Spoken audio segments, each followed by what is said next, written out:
Por que eu resolvi vir falar aqui? Porque tanta gente pergunta, juridicamente, do ponto de vista legal, do ponto de vista do direito, ainda há algo que possa acontecer para se estabelecer o império da lei? O que aconteceu hoje? Uma diplomação. O que significa a diplomação? De alguém que participou de uma eleição, recebe da autoridade específica do judiciário um atestado de que essa pessoa foi eleito. Ainda não se consuma o processo. O processo se consuma com a posse dos eleitos. Por quê? Porque entre a diplomação e a posse ainda pode haver impugnação, ainda pode haver interposição de medidas judiciais que podem levar à reversão do processo que está encaminhado desde há mais 2 anos, porque uma eleição não ocorre no dia em que as pessoas vão às cabines eleitorais depositar o seu voto. A eleição é um processo quase final de todo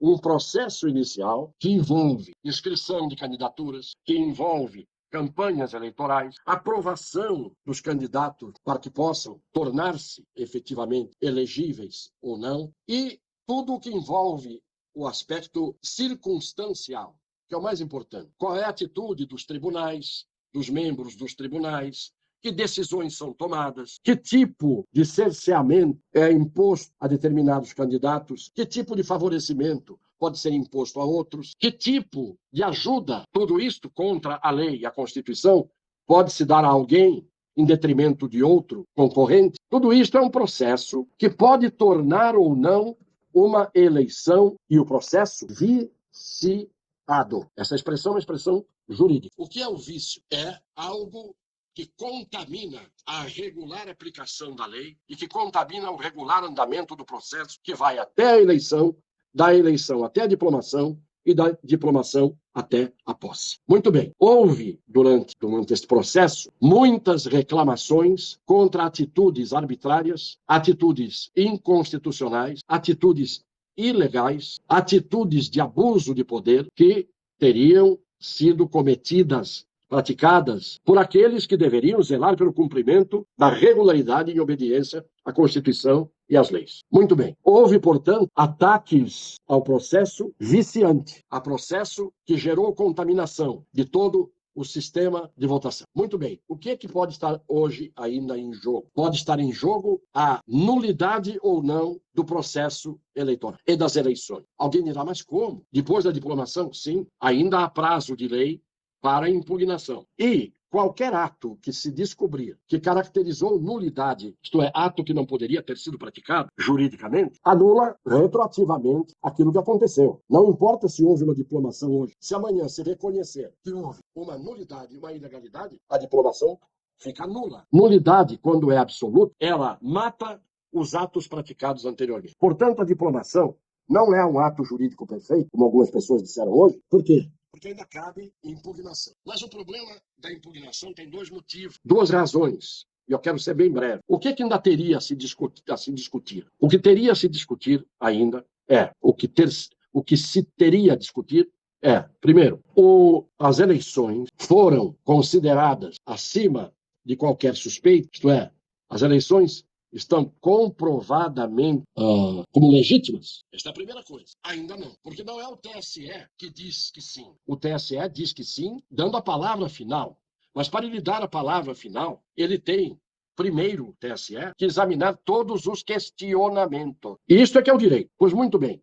No processo que envolveu a eleição, o que o TSE tinha feito formalmente com o poder que tinha para isso? Tinha convidado o Ministério da Defesa, isto é, as Forças Armadas, para fazerem peritagem em todos os questionamentos que estavam levantados. A peritagem poderia apontar o dedo e dizer, não, está certo, não, está errado. Vejam, portanto, que o Ministério da Defesa colocou isso de forma clara, e mesmo quem não é versado no assunto, percebe que eles estão dizendo, há ali a possibilidade de ter tudo corrido bem, mas há a possibilidade, até porque houve restrição ao nosso trabalho, impedimento absoluto do trabalho, há a possibilidade de que tenha havido fraude ou erros. Muito bem. Aí, o subprocurador do Ministério Público Militar diz, observa-se, portanto, que a presença das Forças Armadas no episódio retratado no expediente e enviado a este procurador, aconteceu em sede de desempenho de atividades subsidiárias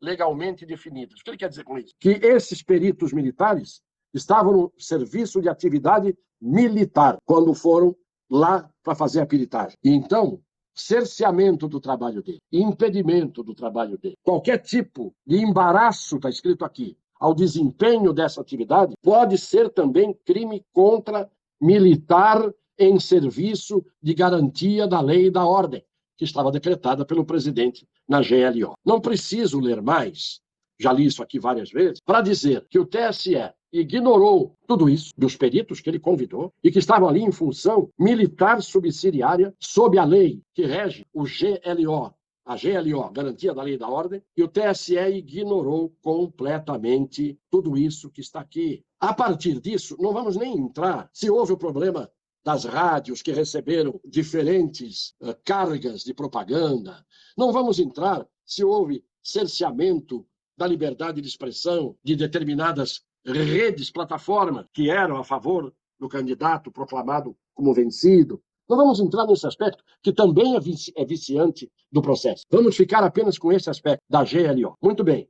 O que o ato de hoje da diplomação configurou? A culminância da ilegalidade, isto é, de não se dar, no momento oportuno que tinham que ter dado, sequência à fiscalização que os peritos das Forças Armadas estavam fazendo. Isto foi ignorado. Depois, o partido PL entrou com também com a medida judicial, que também foi ignorada e, pior ainda, foi transformada em uma medida ilegal. Alguém vai à justiça, pede algo e é considerado litigante de má-fé porque estava pedindo algo que está baseado num documento oficial das Forças Armadas. Portanto, do ponto de vista do direito, e eu estou falando aqui só do ponto de vista do direito, ainda há, portanto, a possibilidade de medidas serem tomadas, e não sou eu aqui que vou dizer quais são, do ponto de vista do direito, da legalidade e da constitucionalidade. Isto é indiscutível. Isto tudo que eu acabei de dizer aqui, modéstia à parte, é irrespondível como teoria e doutrina do direito, é irrespondível juridicamente. Se alguém quiser esbravejar por razões políticas, por razões ideológicas, por razões de simpatia